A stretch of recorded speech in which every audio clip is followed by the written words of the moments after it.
welcome again, once again, to this 30 days challenge, which is not going to be 30 days again because I need more time. I need more time, baby. I need more time. So this today we're going to be talking about the anger question. Now you are going to write. Remember, yesterday we talked about the happiness question. What are the things that makes you happy? What are the things that gives you joy? What are the things you love to do and all that? Go back to the video to get the full gist and write them down. Remember, write them down. I will keep repeating the word write them down because if you don't write them down, I'm sorry, I cannot help you. You will not get any results from this thing. You will not get. I can guarantee you that you will not get any result from this thing I'm talking about now. So write them down, write them down, write them down. What are the things that gives you joy? What are the for yesterday? That was for yesterday. So today we're talking about what are the things that makes you angry. What are the things that makes you, what are the things that bring out the anger in you? This is the anger question. You are going to have a subtitle, subheading that says the anger question. The yesterday one was the happiness question. Today one is the anger question. Then under the anger question you have what are the things that makes me angry, what are the things that I'm furious about each time I think about. You ask yourself, what situation can I see today now, what situation can I see now that can ruin my day? For some people, they can just hear that somebody was grape. The spelling is ROAP, but I'm trying to be careful of my words. They will just hear that a lady was raped by somebody, and then you could see this anger welling up from within her. She's angry, she's furious. If you check deeper, you realize that she was also raped while growing up as a child. So because of that anger from her own part, her own experience, she can relate emotionally to the next person's experience. Sometimes our experiences can be the seed that will launch us to our purpose. Now, sometimes we are made to pass through the things we'll be saving other people from. So for we do not have a high priest who is not touched by the feelings of our infirmity, because he himself was touched. He himself went through the pain, went through the shame, went through everything that we are going through, so he can relate. Now, what makes you angry? What are the situations that you can see that can completely ruin your entire day, that can make you lose sleep, that can make you not want to eat, that can make you irritated? What are those situations? What are those things that makes you angry when you see it's being done to other people? Like you see it being done to people. These people now, they may not even be connected to you. You may not even know them from Adam. You may not know them from anywhere. But when you hear that so thing happened to this person, they're not connected to you. But when you hear that something like this happened to this person, there's this anger that flows within you, and all you want to do is to go out there and fight on their behalf. Remember, this person is not connected to you. This person is not your sibling, it's not your auntie, it's not your uncle. It's a random person out there. But you heard that they were raped, or you heard that they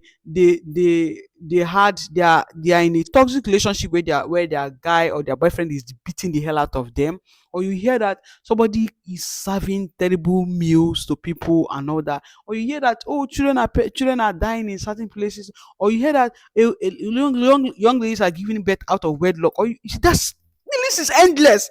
Problem full for this world. So what are those things? What are those problems that you hear, or situations that you hear, and those situations makes you so angry, so frustrated that you just want to go there and solve it immediately? So which group of persons pain annoys you? But remember, we're still under the anger problem. What kind of people does their problem annoy you? So I don't know why I'm using grape, but let's stay with grape. Rape. Remember, I'm just putting the G there because I'm trying to control my words. So let's stay with grape throughout this practical session. Now, if for example you find out that a certain person was raped by her uncle or her father or her auntie, and then there's this boiling anger within you and all that. Now the question is, what kinds of people whose problem angers you? The people whose problem angers you is people that are raped, specifically young ladies between the age of 0, or young girls between the age of 0 to 30 that was raped by somebody close to them or whatever. So that person that picture might be would be the kind of people that their pain angers you.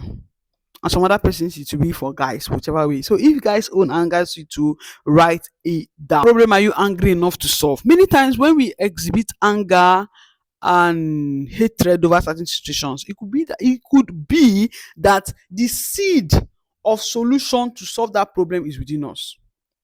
The reason why you are angry about that situation is because there is a seed of solution within you to solve that problem. When you are nonchalant about an issue, even if they hand it over to you, even if they hand the power to change, to cause that change over to you, you will not be able to do anything because you're nonchalant. It doesn't concern you. You ignore it. But then one of the reasons why anger is evident in us over a certain situation is because when you have placed yourself in that person's shoe and you know that when given the right opportunities, the right resources, and everything, you will cause a positive change in that aspect. So, what are those situations that anger you, and what are those things that problems that you see that you are angry enough to solve when you have the necessary tools that you, things that anger you? Was still under the anger question. Whose enemy are you willing to confront? So I was talking about grape earlier on. So grape now, when somebody is going through a grape issue and you hear about it and the thing makes you so angry, so mad, so irritated, with the possibility that you were probably graped growing up, and you are willing to go all the extra mile to fight the enemy of that problem. Now the enemy of that problem is that uncle that graped that girl, and you're willing to go all out, take the man through court, stay through the court case, pay, put your money, put your resources, put in your time, put in everything just to see that that girl gets justice. So it means you're willing to go extra mile. Her enemy, that baby girl's enemy, is her uncle. So you're willing to confront her enemy, which is her uncle, because of the young lady. So the question now is, whose enemy are you willing to confront? So you're willing to confront a girl who has been raped, who was raped by family members. That's the enemy you can confront. So what are the things that angers you? What are the things that irritate you? What are the things you cannot stand? Write down this question. Down the answer. So as you're writing the question, writing the answer, anything that comes to your mind, write it. We'll review it later. So write it down. Oh, this time I'm trying to catch up my time.